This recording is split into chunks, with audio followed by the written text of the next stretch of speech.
Well, good afternoon, everyone, and welcome to this installment of the Boost Your Skills webinar series, where we enlist the advice of specialist experts in order to help you make the most out of your university experience and to acquire the skills to help you succeed and develop on both a professional and personal level. I am Siddharth, and joining me today is Jenny, and we are your Boost Your Skills team.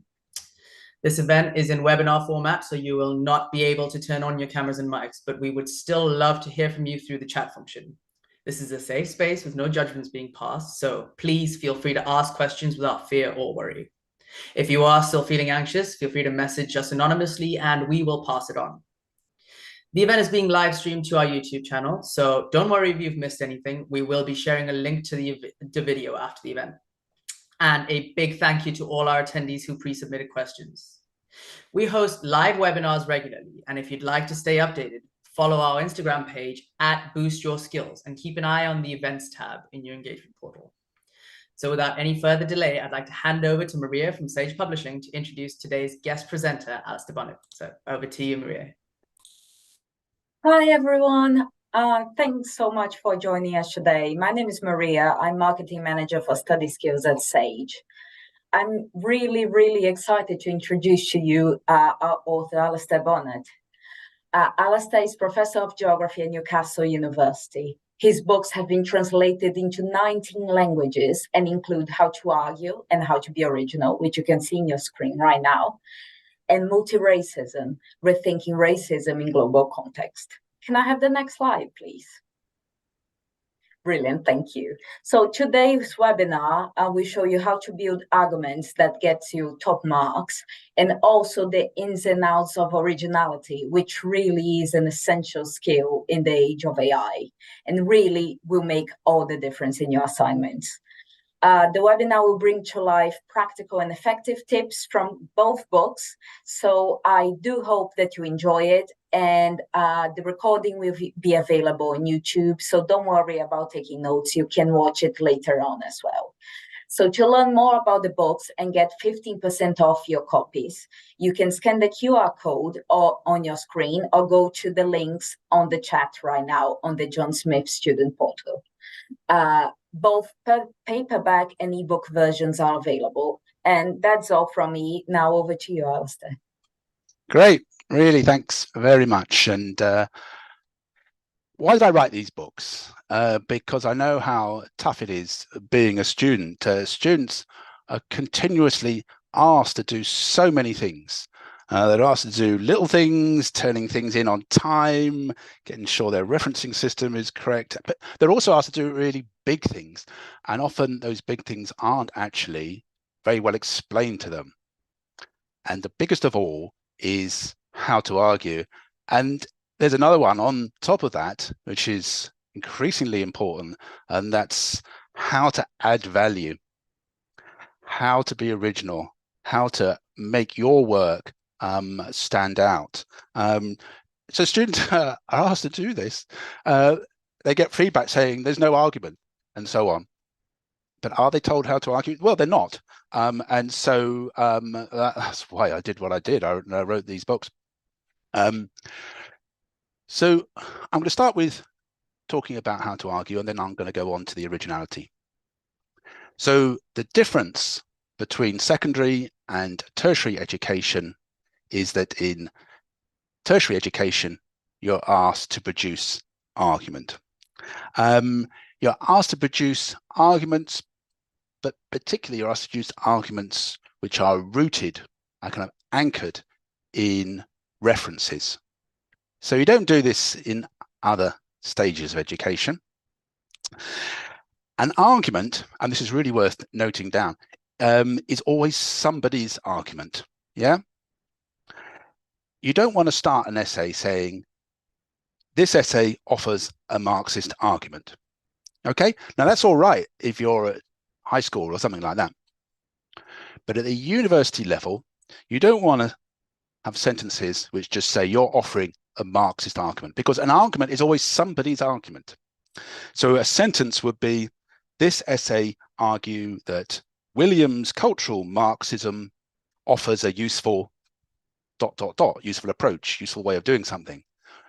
William's cultural Marxism, somebody's version And it's not just Marxism now, it's something more particular. Green's explanations of the Anthropocene. Yeah, somebody's argument.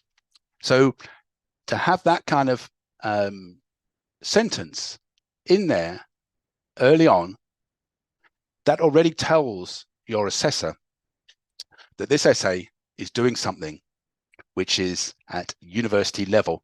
Yeah, and it's likely to get better marks. Now, whoever reads these things, the assessment criteria, I know who does. People skim through them, of course they do, because they're so boring. But what are they? What are they really? Yeah, I'll tell you what they are. They're about you being asked to be like your lecturers. They're about you being asked to be like the people whose work you read in academic journals and so on. That's what they're about. They're trying to get you to be like them, or like us, as it were. So when we look at these, and I've looked at a bunch of them from different institutions, and yes, they are dull, but ping, ping, ping, argument comes out as the key for getting marks 2-1 and the first class. Stuff below 2-1, we definitely don't find any argument there.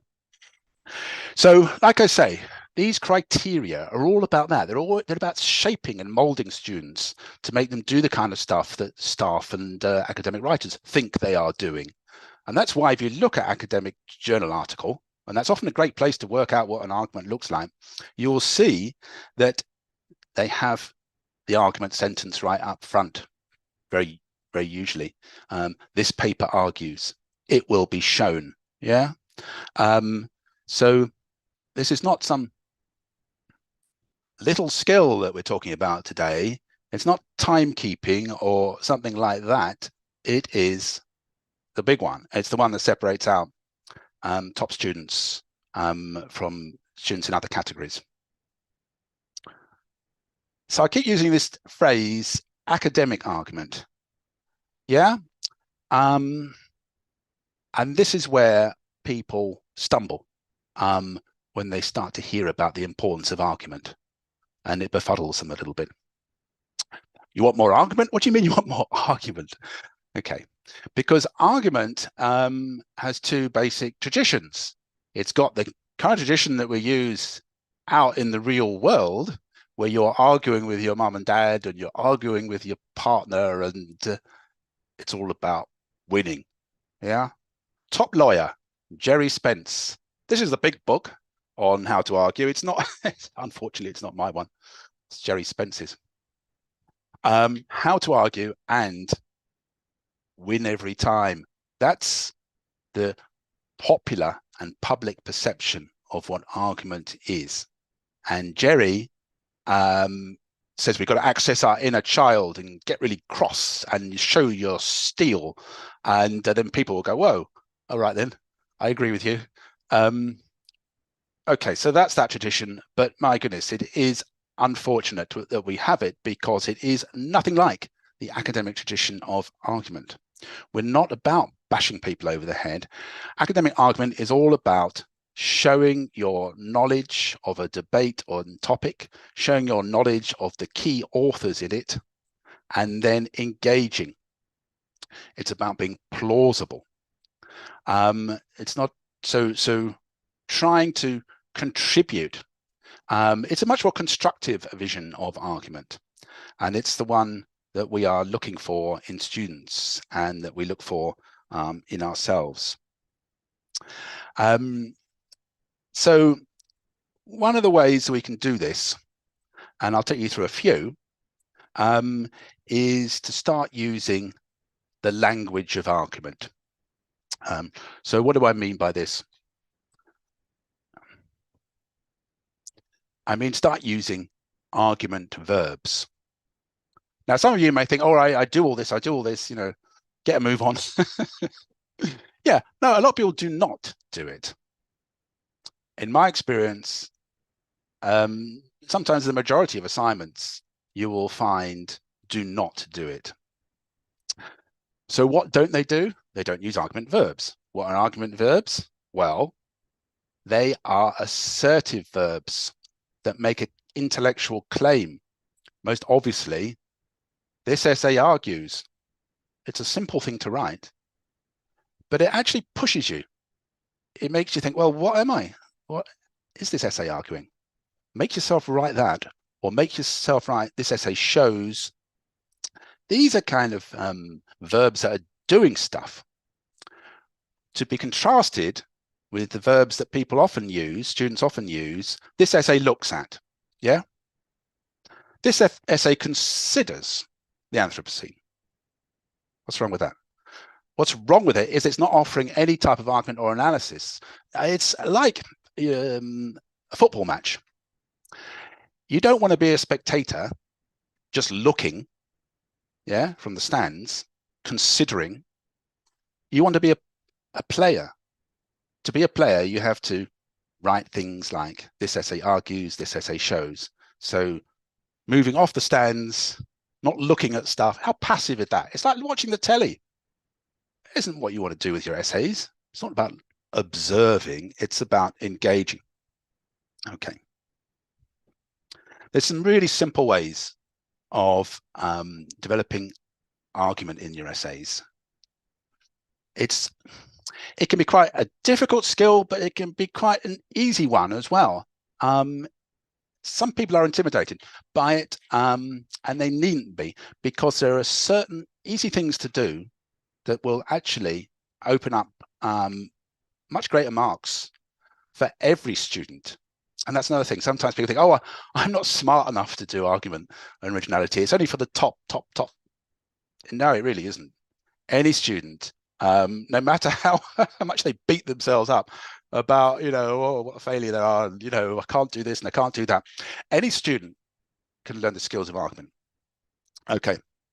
Now, I said there were some simple ways of doing this. One is to use those argument verbs. Yeah, that's the top one. A second one, and this adds like oomph, more marks straight away, is to start using sentences like this, or just sort of like, it's kind of like adding to the sentence I just mentioned, this essay argues. What's better than that is drawing on the work of whoever. This essay argues. Yeah. Some key author. I always call them anchor authors. Yeah. It's good to have anchor authors on your side and to be using them to develop your argument. It shows your knowledge, and they kind of root your essay.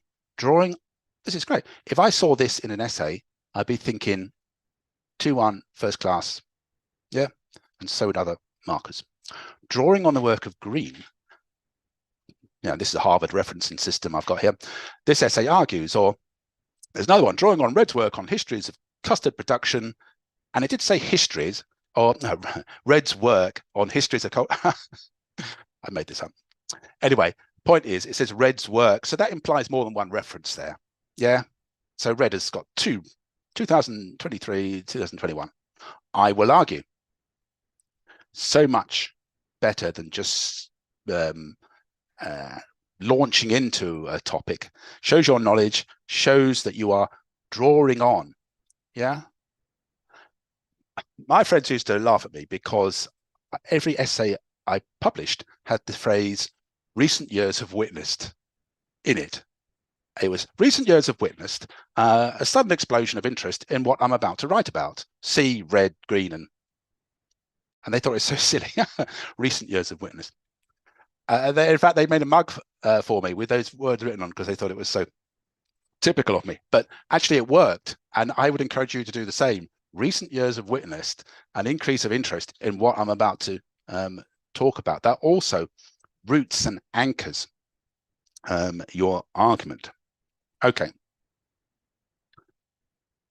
Now, argument is not something that you throw around, like confetti.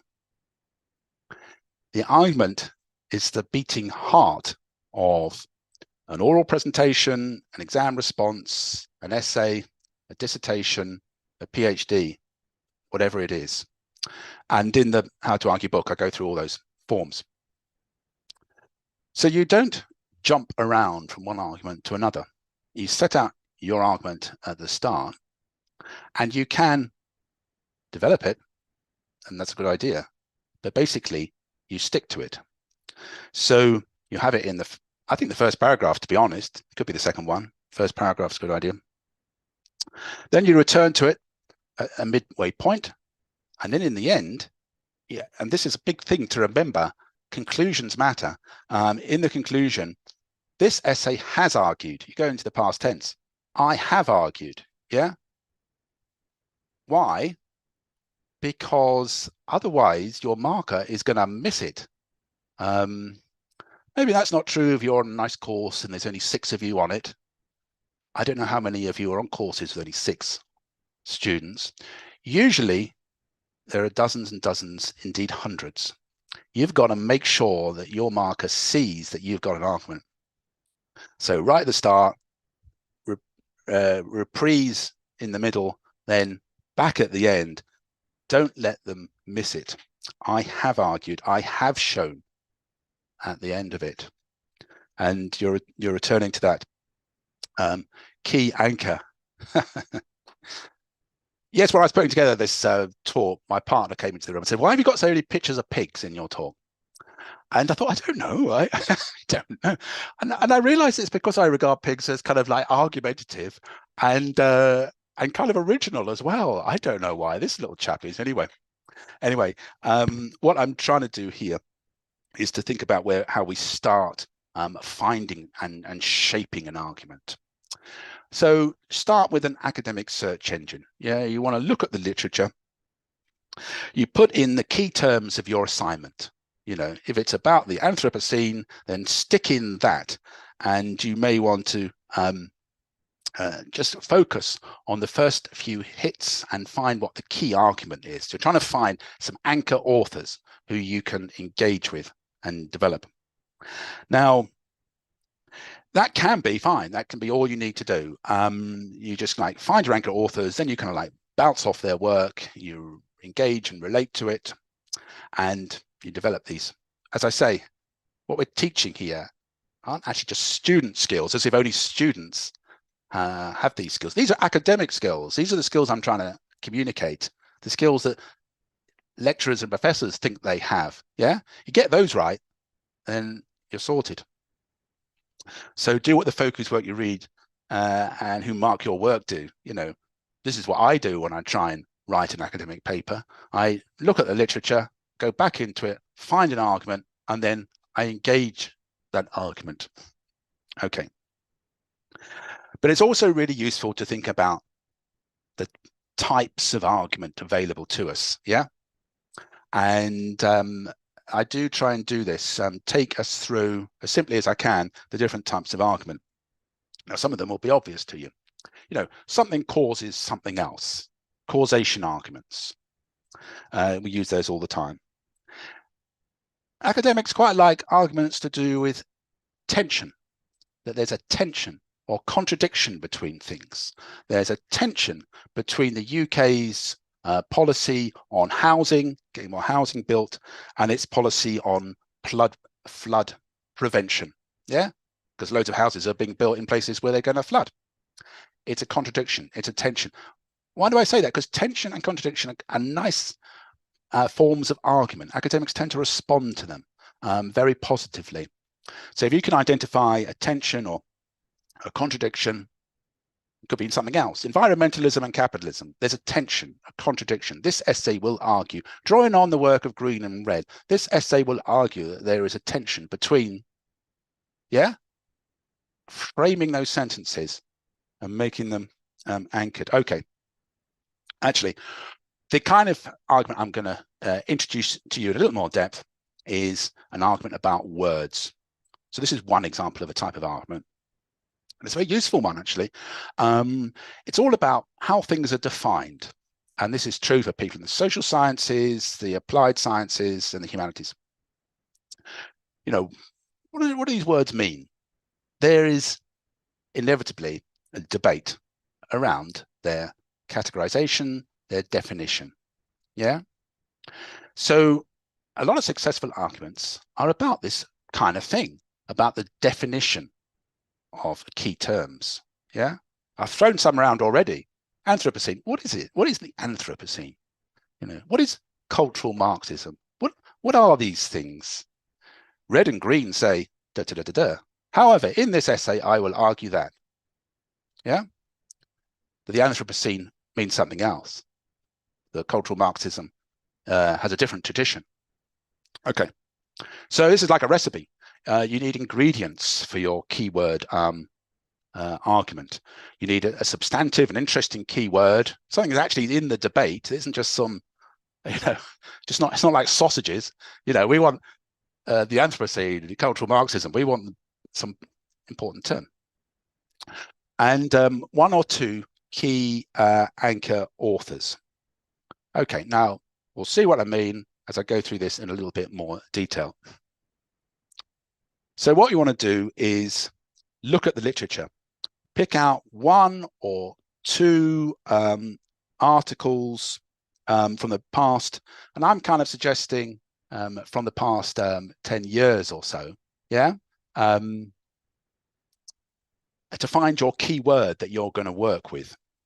So, you know, this is all about engagement.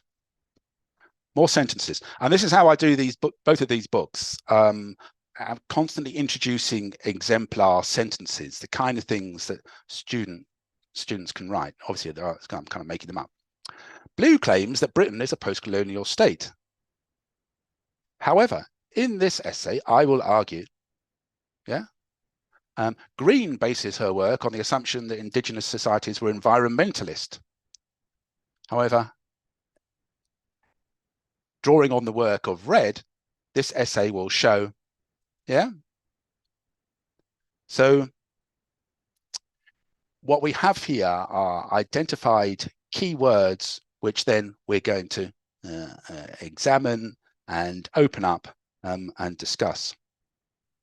Okay.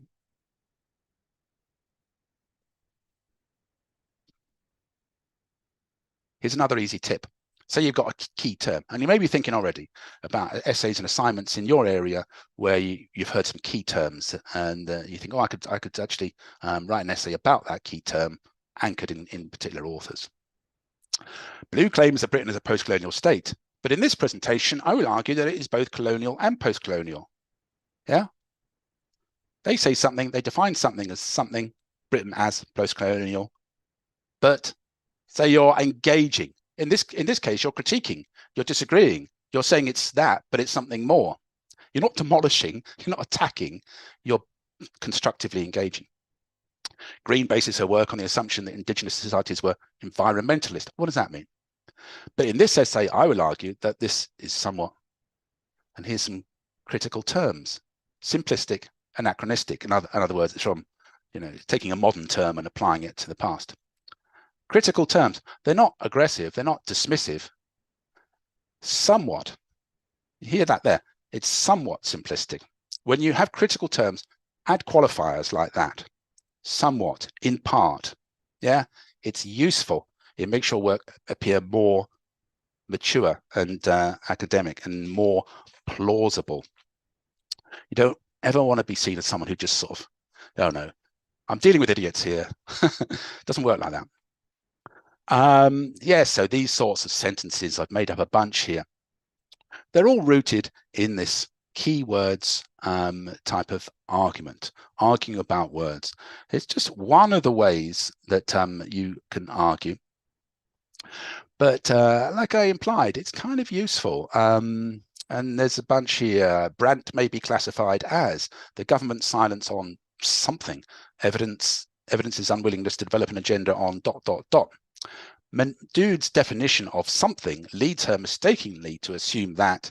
These are just sort of like constructions to give you kind of a hint, to sort of push you, to make you think about ways that you can take some key terms and make them the center of your argument. You don't need to adopt this argument about words. I just mentioned there's causes, there's, you know, tensions, there's all sorts of different arguments, and you'll find out about them by reading. You know, skills of argument skills of originality are about engagement, reading. Okay, so that's kind of what I wanted to say about argument, and maybe it's not enough for Jerry. I know those steely grey eyes, because he wants us to do something else. He wants us to have something that kind of enables us to triumph over our adversaries. Why are all these arguments so focused and modest? He might, in my imagination, say. Well, because we want to get marks, we want to have an effective argument. So you mustn't overclaim. You mustn't over-personalize. Green is totally wrong. I am convinced I'm right. These types of phrases are not very useful for academic argument. And that's why, Jerry, that academic argument, student argument, are focused and indeed somewhat modest. Right. Kaboom, because now we need to talk about originality. This is the coming agenda in tertiary education. Interesting, because it used to be that originality was something only expected of PhD students, the very highest level of student attainment. Yeah, it's not true. It's not true anymore. Actually, it was never 100% true, but it certainly isn't true now. Originality is being written into assessment criteria almost at all levels, and with the advent of AI and the ability of students just to produce essays at a click of a button, what is it that we can actually do as students, as writers? What can we do that AI can't? Yeah? Well, we can be original.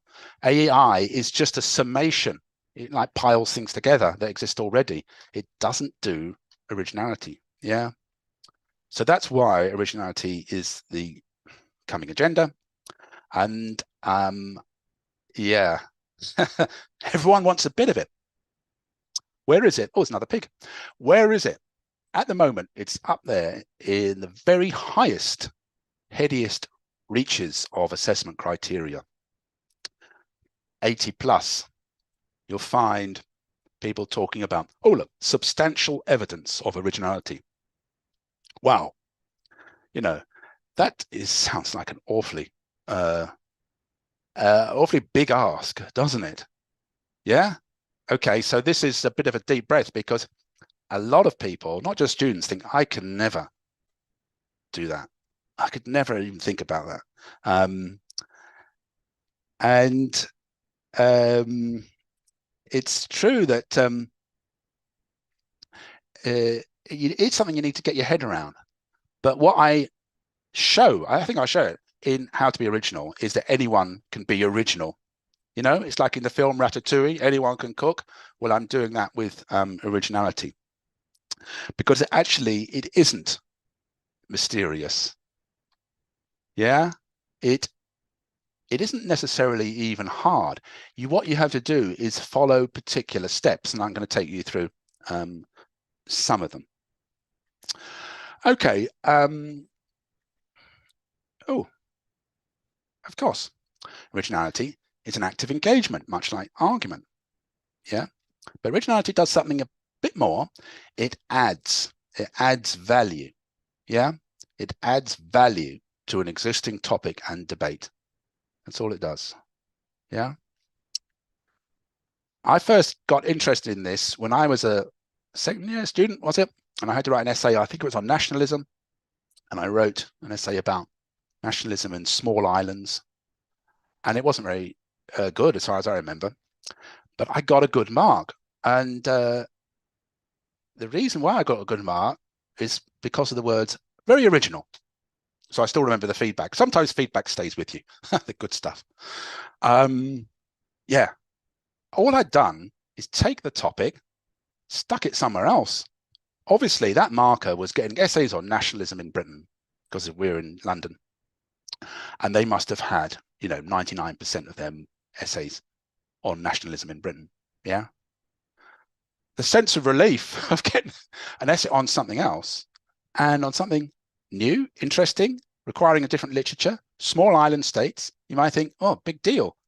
And in a way, yeah, that is my point. It isn't that much work to be original in many circumstances. You can adopt various techniques that will enable you to be original. Okay, I'm going to introduce you to a couple. But it's important to say that originality can work in different ways. All right. So before I get on to my two examples for original thinking, I just want to give a shout out to originality in methodology. So this is particularly for people who are doing dissertations, long projects, postgraduate work where they require methods. Often having originality in methods is a really easy win. It's like low-hanging fruit. Introducing a novel technique for gathering data, finding a interesting and new type of data, methodology. It doesn't require, reinventing the wheel, but actually it tends to score really highly. Markers, professors and so on are really responsive to new thinking when it comes to methodology. So don't just say, oh, I'm going to interview a bunch of people. Yeah, say you're doing some sort of social science type essay. You had to interview and you think, oh, I've got to interview a bunch of people. Yeah, no, do more than that. Get them to keep diaries, get them to take photographs, get them to draw maps, go and live with them for a week in wherever. Walk and talk with them, do walking interviews. Little simple things, suddenly original. Marks can go much higher. Okay, so that's just a shout out in terms of methodology as an area to not forget about. And here are some other ways of being original, which are to do more with the kind of like substance, the substantive argument of your essay. And I think I'll pick on a couple of these, minor to major, and then the one about taking your topic to new places. You'll see there's other things in there. Say, what's that? New disciplinary contexts. Say you're in history. Well, getting some stuff in from, I don't know, cultural geography, you bring it in, a new disciplinary context, that is seen as original. Splicing some disciplines a bit, being a bit interdisciplinary. When you do that, you always want to be specific, yeah? You don't say, I will draw on insights from philosophy, because it's too big. You've got to be particular. So it's not just geography for the historian there. It's like cultural geography or, island studies or, phenomenology or particular traditions, not just whole disciplines. If you do that, then you can be original in the item number 4 there, new disciplinary contexts. Okay. So minor to major first. Okay. Now we've got to imagine we've been set an essay on government support for the arts. It doesn't matter what the topic is, does it? I mean, I know you'll be coming from all different backgrounds, but say, for the sake of argument, you've been set an essay on government support for the arts. Now, as sure as eggs is eggs, 95% of those essays are going to be about government support for the arts in whichever country that institution is. It's in the UK, they'll be about Britain. And also, most of them will be about support for the arts amongst adults, amongst the more conventional idea of the artistic audience. However, you do some reading, and this always starts with reading, yeah? You glimpse somewhere in the results from Google Scholar, someone has written about support for the arts among children. And you think, there isn't much on this. There's just this one or two, papers. I think I might run with this. And so that's what you do. And you latch on to those authors or author, and you say, recent years have witnessed, a new interest in government support for the arts among children. This agenda will be developed and engaged in this essay. It's a new topic, it's a new agenda, yeah? So you want to emphasize that. It's anchored. It's not like you've just come up with it yourself. That can happen sometimes, but usually it's useful to anchor your work, you know, to develop your originality from existing but totally new, yeah, traditions. So you're looking at the literature for something new. So often you'll be time limiting your search, say on Google Scholar. Just look for stuff over the past 10 or 15 years. Find the new stuff, find a new agenda, and then add value to that and via that. Yeah. You may be thinking, hey, that isn't original. Someone else has had that idea. Yes, it is. In the academic world, that is originality. Engaging and developing a new agenda is originality, will be seen as original. And you can usually find ways of, you know, adding. You're not going to just repeat what that those authors have said. Here we are. You've still got this same essay title. You've got to do something on government support for the arts, but this time you've got another idea, which comes back to my discovery about how New Ireland's was seen as original in discussing nationalism. You relocate your topic. Yeah, as I said, most of those essays will be about Britain if they're from a British institution. Why not go on holiday with this, as it were? So you want to look at Morocco. So you write an essay about government support for the arts in Morocco. Okay, original, interesting, yeah, but hold on. The marks aren't there yet. Why aren't the marks there yet, even though you've got a new, you know, country, as it were? It's because, and this is very important with originality, you have to say why you're doing it. You can't just drop it in as if it's self-evident. It's not self-evident why you'd look at Morocco. Yeah. So I've got a couple of sentences there which then explain to your assessor why. Yeah. In recent years, Pink, Silver and other scholars have called for the internationalization of the study of arts policy. Yeah. Therefore, this essay will focus on support for the arts in Morocco. You've anchored it in a new agenda, a new over recent years, in recent years. You see that? It's important that originality requires you to look at stuff that's happening, that's now. Yeah. And now in the academic world is anything from 10 to 15 years. That's sort that ballpark. Here's another one. The Moroccan government has instituted a distinct and influential approach to arts policy funding. It explains it, yeah? You haven't just sort of thrown in Morocco as if it's self-explanatory. You've shown the reason I'm doing Morocco, which is original, is because there's something really interesting and exciting going on in Morocco, yeah? That's why this essay is about Morocco. Boom.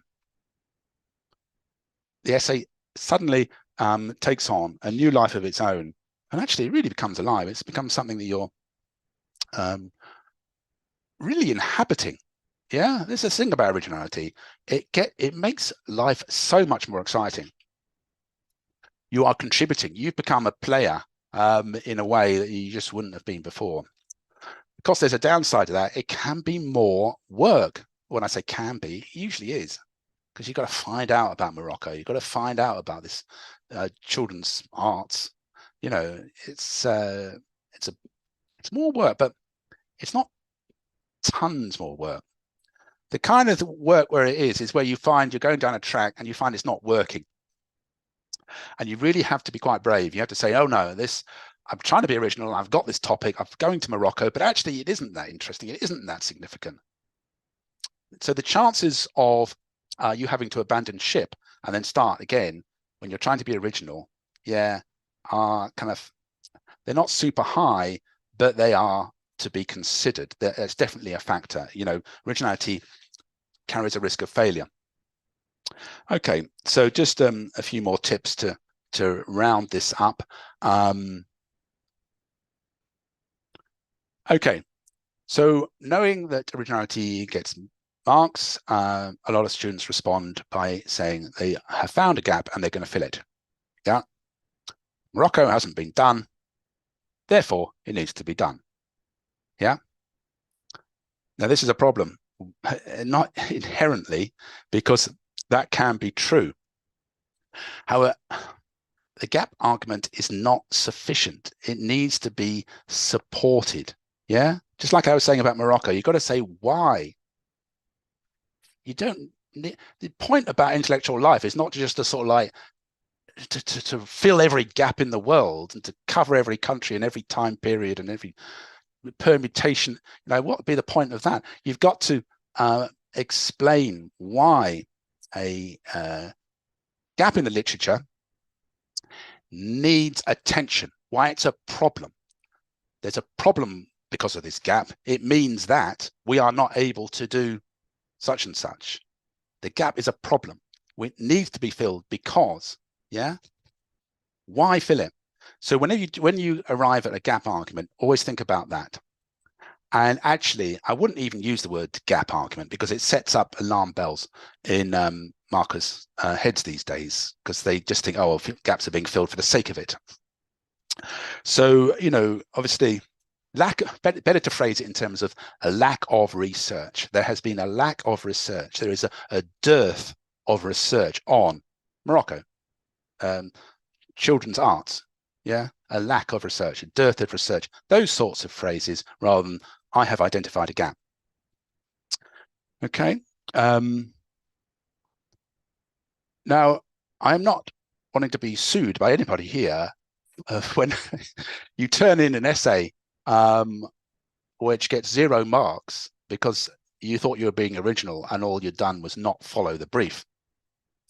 Yeah, if someone is asking you to write an essay about, you know, European economic regions, then it isn't original to write about American economic regions. It's just wrong. You've always got to stick closely to what you're asked to do. If they want you to talk about the medieval period, talk about the medieval period. So your originality has got to be inside the brief. There isn't room here for kind of, you know, eccentricity and quirkiness, and I'm a bit, you know, I'm not following the rules, I'm you know, pushing the boundaries. Well, you can certainly push the boundaries, but it's got to be within the brief of what you're asked to do. Otherwise, your pushed boundaries are going to have you plummet from the sky, like Icarus famously tried to fly too near the sun. And this put on these wings with wax, and the wax melted, and there he plummets down to earth. Well, trying to fly to the sun is a good idea, but it also illustrates the dangers of originality. You've got to make it work for you. Yeah, originality really can boost your marks, and it can really work for you. But do not confuse it with, you know, throwing the rules out of the window, doing whatever I want. It's nothing like that. Yeah. In fact, it's working with and adding to, key phrase, you're adding value. And poor old Icarus there is not adding value as he falls to earth. Also, since I started, and I'm just finishing up now, with words, you know, the argument verbs, I will argue, I will show. It's not the same with originality. It's another tip. Show, don't tell. Phrases like, I am being original. They don't wash. It just calls out a sense of desperation that you're being far too literal. It's like, oh, I've seen the marks for people who would be original, and they're over 80. I think I'll write, I am being original. No. It's seen as it's clumsy, and they're hostages to fortune, because people can then push back and say, well, isn't that original? Yeah. So don't say that. All you need to do is be explicit about how and why you're engaging and pushing forward a topic. Yeah, that's enough. You don't actually need to use the word original at all. New is quite good. However, you know, this new agenda, recent years have witnessed, yeah, recent work in this area recent, new, they're good. Originality, less so, because it's a bit of a hostage to fortune.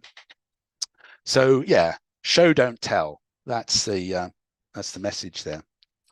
Final pig. And this is something that strikes me when I talk to students after they've left. They say, oh, by the way, did you know I read Arabic? Or did you know I lived in Singapore for? And I'm thinking, God, you had skills and background which could have been useful to you. Everyone's original. Everyone's got a unique biography. They've got interesting skills and passions. Not all of them are useful for you in your university life, but some of them are. Yeah, and I think it's worthwhile thinking about that. Language skills, background, particular knowledge that you have, this can be usefully employed by students. Not always, but sometimes. And it's sometimes it's a shame to see people not even realizing the fact that they read and spoke Arabic actually could have been quite useful for their sociology degree or whatever it is. Yeah. So there we have it. The two essays, or two books, How to Be Original, How to Argue. Hope you found this talk useful. And now we'll turn to some questions. So I'll turn over to Sitar in the first instance. Yeah. Yeah, well, first of all, thank you so much, Alistair. That was amazing. And I was just sitting in here and listening and taking notes and almost wishing that I was back at uni. Not completely, but almost. But thank you so much. I'm sure, and I'm echoing, those are sentiments being echoed in the chat as well. But before I throw the floor out to anyone that wants to ask questions, please use the Q&A function. And while we wait for some questions to be sent in, I've got a few that were pre-submitted. So I'll just read out a couple of the pre-submitted ones, and then maybe we can go from there. So one of them is how to undertake a systematic literature review and its presentation of arguments, including the gaps identified therein. Yeah. People are sometimes asked to undertake, a systematic review of a literature, and or to show their knowledge of an area, and they do wonder, well, how can I make an argument at the same time as that, because it sounds a bit descriptive. So the way you do that is by organizing the literature. Yeah, I often have the number 3 in my mind. There are 3 main areas within the literature of behavioral psychology. Yeah. This essay will argue that there are 3 main areas within the literature on behavioral psychology. So that shows you've got a scope of it, and that word main is important. 3 main areas. It looks like you've looked at the literature and you've identified, there's all peripheral stuff, but there is the main topics, and you've got a number 3 in that case. So that looks systematic. And it also offers a argument. You can supplement that argument by saying, and I will show that one of them is more important, one is less important, and this is why, that sort of thing. So that's systematic, and it enables you to offer an argument. Amazing. Well, the Q&A is starting to go off a bit as well. So there's an interesting one here, which is actually, how would you define the term argument? Yeah, an argument is an act of intellectual engagement in the academic world, which is very much what I'm talking about. This is why I brought in Jerry Spence. Clearly, if I'm going to walk out the door now and get into an argument, that is going to be very, with somebody on the street when they start yelling at me, for some reason. Well, I do live in Newcastle, so it's quite likely. That is that's going to be a different type of argument. That isn't what we're trying to do here. What we talk about as an argument is identifying an intellectual tradition and then engaging with it. And another point here I'd like to make is that a lot of people talk about theory as if it's something very complicated. The way to realize that theory is not complicated is to understand that theory is just another word for argument. Yeah. So feminism or Marxism or post-structuralism or whatever these isms are. They're just arguments, yeah? And to understand that, then to understand that they're always related to somebody's version of that argument, it suddenly, makes the whole world of theory much less intimidating. In fact, I would kind of ban the word theory. I just have argument as the one that the students are taught about.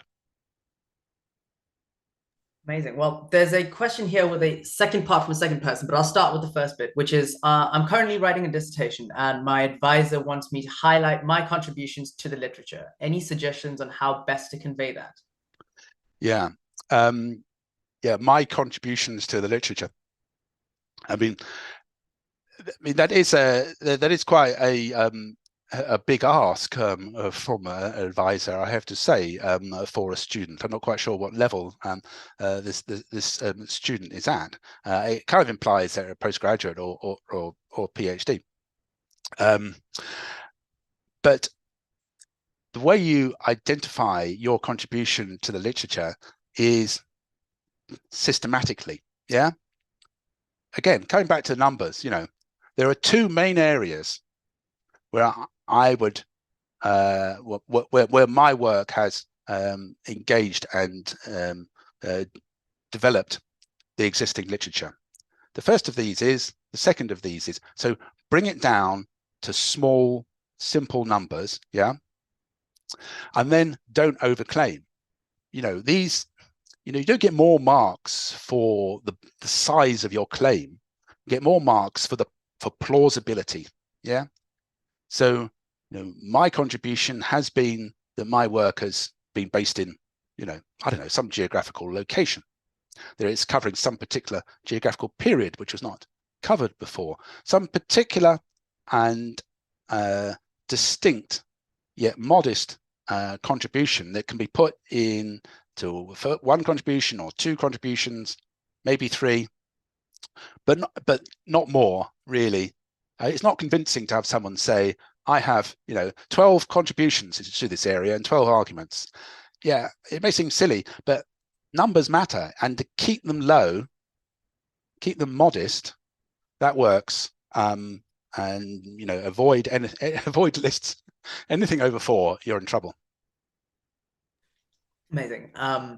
So there's one that says, how can I indicate the limitations of my study based on my arguments? Yeah, it is useful to indicate that you are studying something in a, and there's only one of you who is studying it, and you're studying it through a limited period of time. And often, the thing about flagging up limits is it is useful and it's honest and so on. But I always try and tell students to sort of use their limitations to their advantage, to actually, rather than phrase it in the negative, I could only do this, it's only me, yeah, the negative, phrase it in the positive. But what is useful is to have a study of short duration on this particular topic in this particular place, to actually try and frame your little study, as it were, as something that's a useful contribution, a useful window. It's small, but you're saying you're not apologizing for it, and generally going into a tone of apology and start saying, oh, it's just me, I'm sorry for this. Well, it isn't where the marks are, and it's not that useful. You can imagine someone issuing you a report and saying, oh, don't read it, it's not much in it. No, what you want from them is for them to have confidence and say, given the size and limitations, it is a useful contribution, and in fact, the size and scope of it is in itself useful and appropriate. Some sort of positive way that you can assert your case. Yeah, I think so. Yeah. We have a student who is in health sciences, and the question is, how do I find a theoretical framework that's best for arguing my research and to be original as well? Should it be conceptual? There's so much out there. Yeah, that's right. There is so much out there. And I think this is an important point. And it covers the fact that a lot of people are asked to do studies.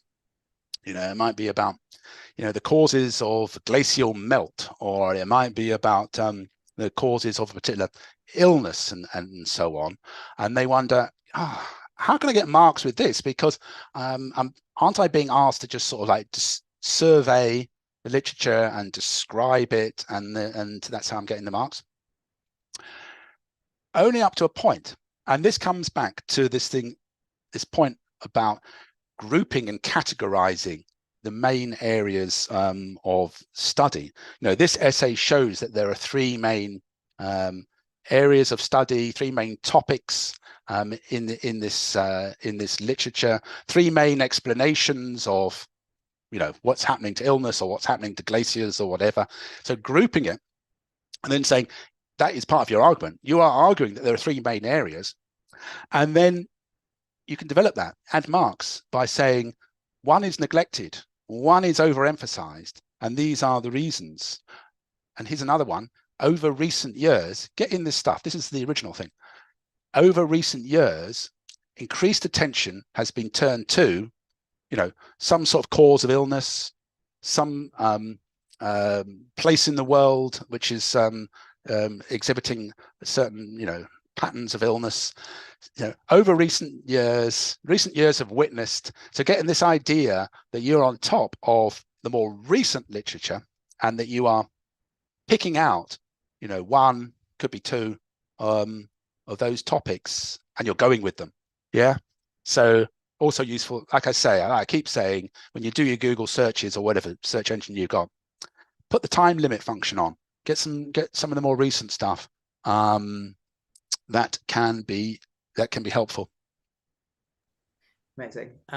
We've got two questions that are kind of in the same vein, so I'm going to kind of ask them both because I'm sure you'll be able to answer them together, but it's both to do with originality. So the first one is a bit more about how do we determine whether an argument is original or not, and are there any criteria? And the second one is a bit more personalized, but it's essentially the same, which is this person is kind of afraid to make new comments on things in the fear that as much as they want to be original, they're not sure because they may not have references as it's new. So, yeah. Yeah, that's right. Yeah. How do we know? When we look back at the literature, what we're doing is we're scoping. I mean, that's the phrase that's used. You scope the existing topic. Say you've got a topic on, green technologies or something. So you put that in to Google Scholar, you put the time limit function on, say just limit it to the last 10 years, and you look around for what the new agendas are, the new debates, the new topics in green technology. Now, what you're trying to do is just identify, one or two that interest you and that kind of leap out, and they may be on the first page of results. What you're not trying to do is find, a dozen new things. Yeah, because at the end of the day, what you want is an argument that exhibits originality, that enables you to say, recent years have seen an increased interest in, I don't know, bio-produced green technology. Yeah, it's a new agenda. Yeah, and this essay was going to, drawing on the work of Red and Orange, is going to examine and assess this bio, green technology, and ... So you're rooting your newness, your originality, in existing claims that are in the literature to newness and originality. Now, because one response to that is to say, well, and now this is a bit of a pushback, you see. People say, well, that isn't original because someone said it before. You're looking at the literature. Yeah. So this is the thing, the hurdle I'm trying to get people across. Originality in academic work is not about, coming up with something that's never been heard before, that no one's ever seen before, that is, from planet blob. It really isn't. It's about standing on the shoulders of others to reach a bit higher. That's what we think of. That's how I made my career. Sounds like I've reached very high. Don't know if I have, but it's not just me. All the academics in this institution, Newcastle University, that's all they've done. They've engaged and they've added their bit to an existing debate. That's what they've done. And that's all they've done. None of them have, like, you know, come up with something that I don't know what would count as something that is so original that is, to be honest, it's a myth. There's no such thing. You know, things always have an ancestry. Things emerge from something before. And you had a question there about being, you know, worried about being original, which, you know, I think is useful. I don't think people should be gung-ho about this and to, you know, throw claims to originality around and have a sense of concern. I think is a good, you know, good mentality.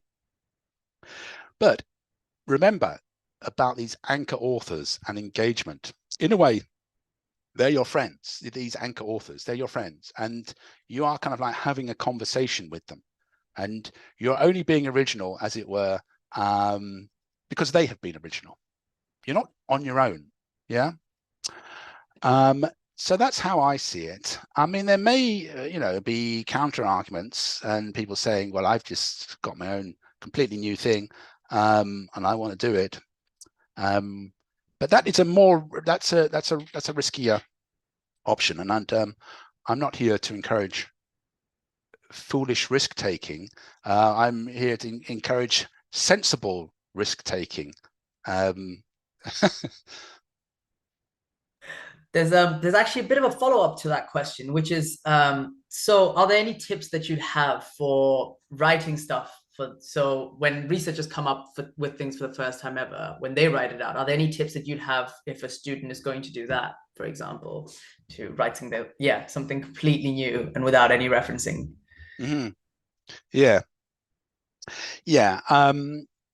Don't do that. There are different, one of the things I tried to do in How to Be Original is cover different disciplines. Yeah. And there's a chapter in there, a whole chapter, I had to devote a whole chapter to using the creative arts and performance and plays and artworks and how you can use that stuff in your work. And it was an interesting chapter to write because so many people in the social sciences, humanities, and actually sciences are using creative arts techniques to add originality and to get wider audiences. Like in my own department, people turn their interview work with, you know, different members of society and turn it into play scripts, and then the plays are put on at the local theatre. So, you know, it's interesting, and some students have dipped their toe in that as well. So that was how people in the social sciences and humanities and sciences can use the creative arts. But it also got me thinking about what is originality in the creative disciplines themselves. Yeah. And what are they? They're like fine art, creative writing, fashion and design, you know, those sorts of disciplines where creativity is at the heart of it. And within those disciplines, then the different rules apply. Yeah. And you can do more free form stuff. Why? Because there are traditions in those disciplines. This is the irony. People think, oh, I'm free. No, you're not free. What you're doing is following the tradition. And if in, you know, creative writing, people say, just write down, you know, a story, no rules, no references, anything like that. If you're following tradition, this is what people have been asked to do in creative writing for decades.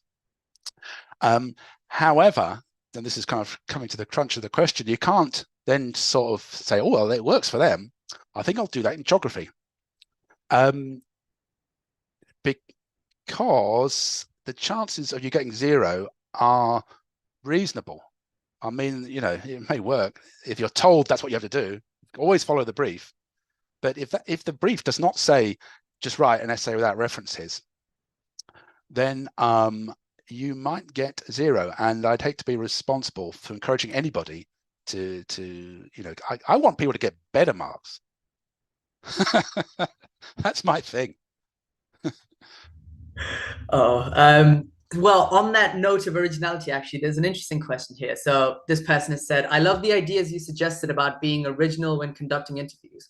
What are your thoughts on using art methodology techniques when interviewing asylum seekers and refugees? And how can I be original? Yes, that actually does tally with work which I encountered writing this book, because art techniques in encountering people who are traumatized or vulnerable, or who've got difficult stories to tell, or who don't have access to English quite so easily, all sorts of reasons why art techniques which can be used to sort of draw stories from people, and sometimes they're about people painting or drawing, sometimes they're about people putting on plays or using photographs, all sorts of ways that people are right now using arts-based techniques to talk to what I might generally call marginalized communities, because they appear to be particularly useful when dealing with people who don't have access to some of the more conventional channels. So if I was doing that, what I would be doing is saying recent years have seen an increasing turn towards arts-based techniques in exploring the lives of marginalized communities. Yeah, you know, Green's work on with asylum seekers in London that uses photographs and memory cafes, ... Yeah, so you start off with a sort of general claim that recent years, so you know it's new, and then a more particular anchor author, and then you'll be wanting to find a way to add a bit of value. You know, you've got some particular technique, could be some arts technique that you've got, you know, I don't know, could be theatre or something, audio plays, just something, you know, because with originality, you anchor yourself, but then you've got to add, yeah. So you've got to identify what the added thing is. Hope that answers that. And you mentioned anchor authors. So here's a question, which is, do you have any tips on finding anchor authors in their respective specific fields? Yeah. I mean, sometimes people get confused, students get confused by this idea of which authors to reference. Because there's, I don't know, how many academics are there? Too many. I mean, there must be tens of thousands of papers and academics all sort of churning stuff out. And so when people say you've got to find some key references, key anchor authors, they wonder, what does that mean? I've got to find the most important people, you know, the top people at the top of the heap that everyone knows. Does that got to mean I've got to survey all these thousands of people with all their work, which keeps, I mean, how many academic papers come out every day? It must be thousands. Yeah, I don't think I'm exaggerating. It must be thousands. Yeah, no wonder students get confused. I get confused. Okay, but this sorts that out, because the anchor author is not necessarily the kingpin in the field. The anchor author is not somebody who's surveying the whole field. The anchor author or authors, and often it's more than one, you know, 1, 2, or 3, that sort of thing, are the people that you want to work with, that you relate to, whose study on, I don't know, the Anthropocene in Papua New Guinea, it comes up on Google Scholar, and you think, wow, I'm really interested in Papua New Guinea. I wonder what that means in, I wonder what the Anthropocene means in Papua New Guinea. It doesn't matter if that person is like famous or not, they're just another person from the University of Little Rock. That doesn't matter. What matters is that you're identifying a key, a paper that you think is really useful. It is really useful. You found it useful already. The Anthropocene in Papua New Guinea. It's like, that's really interesting. So that can be, say they're called, Green. Green's work on the Anthropocene in Papua New Guinea has been significant in developing a new agenda. You can make those claims, and it's useful to make claims of that sort. Recent years have seen an increased interest on the regional diversity of studies of the Anthropocene. Green has relocated the topic to Papua New Guinea. Okay, so what am I saying here? I'm saying it isn't about the top authors, the most famous ones. It isn't about doing a survey. It's about honing in and finding the right people for you. I called them friends earlier on. I mean, obviously you never get to know them. You could write to them. I mean, to be honest, when I get emails from students saying I've read your work, I'm like, wow, someone's read my work. I'm delighted. And I write back. Yeah. But anyway, it doesn't matter if you never know them, don't get to see them. They're going to be your kind of like intellectual pals, and they could be 1, 2, or 3 of them. And then you would put in other references. The way to approach this is to realize that there are key references, your anchor references, which you return to, and you sort of like take the hand of, and they guide you through. And then there's other ones, however many that they expect from you in your institution. Could be dozens, but they're just references. You're not discussing their work so much. Okay, I hope that helps on that. Was a couple more questions here. One is actually a little bit more precise. So this is a student who is currently doing the PhD thesis in migration studies. Do you have any recommendations on articles or books to guide the argument while writing in terms of structure and vocabulary? Well, clearly, in any topic, whether it's PhD or migration studies or in any others, you need to identify your key argument. And if it's a PhD, that's what they'll ask you in the Viva. Sometimes a Viva, they won't start with this, but somewhere near the front, they'll say, so what's your main argument? Yeah. And you will usefully have practiced that encounter with a practiced oral defense of your PhD, if that's what you're going to have. And you'll want an argument which then links to key anchor authors. My main argument in this PhD is that existing work on migration studies has neglected or has failed to, or there's something that needs to be shifted in it. Yeah. So you'll want to have an argument that is also an engagement and that shows that there is some possibility, something that needs to be done, something that needs to be added to the migration studies literature. And that's what you're doing. You're adding this thing. And come back to that point about don't overclaim. You're not reinventing migration studies or nothing will be the same again, after your PhD. No, you're doing something which is useful, which is a contribution, and that then other people can hopefully read and engage. Yeah, okay. And there's one more, which is actually slightly different to most of these questions, which is, do you have any tips or any kind of ideas on how to argue during a verbal presentation rather than just a written one? Yeah, that's a good question. Yes, both books, How to Be Original and How to Argue, have a chapter each on oral presentation. Yeah, because it's really important. Yeah, it's an area where a lot of students are concerned. Yeah, I remember as a student being absolutely petrified of oral presentations, and so I try and take that into consideration. The fact that people can be, rather nervous, and sometimes they're doing them by themselves, sometimes they're doing it in teams, and I make the point that oral presentation has less in it. Yeah.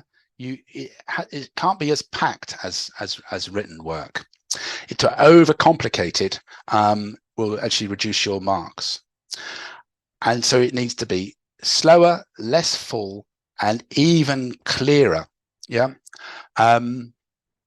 So but also having an argument statement in the oral presentation, and that can be on a, say you're doing a PowerPoint or something, it could be on a slide, and then you'll say it, or sometimes you can just say it. You know, in this presentation, I want to show, yeah. Oh, you know, you hear someone say that, they start paying attention. In this presentation, I want to argue, and then at the end, you come back to what I've shown, you know, what I've argued, keeping it simple, not too complicated, and having, you know, like I keep going about anchor authors, but in presentation, so all the other stuff goes. You just got 1 or 2, 3, maybe authors in there. It's useful to have them there. Everything else goes. So it's kind of like a boiled down version.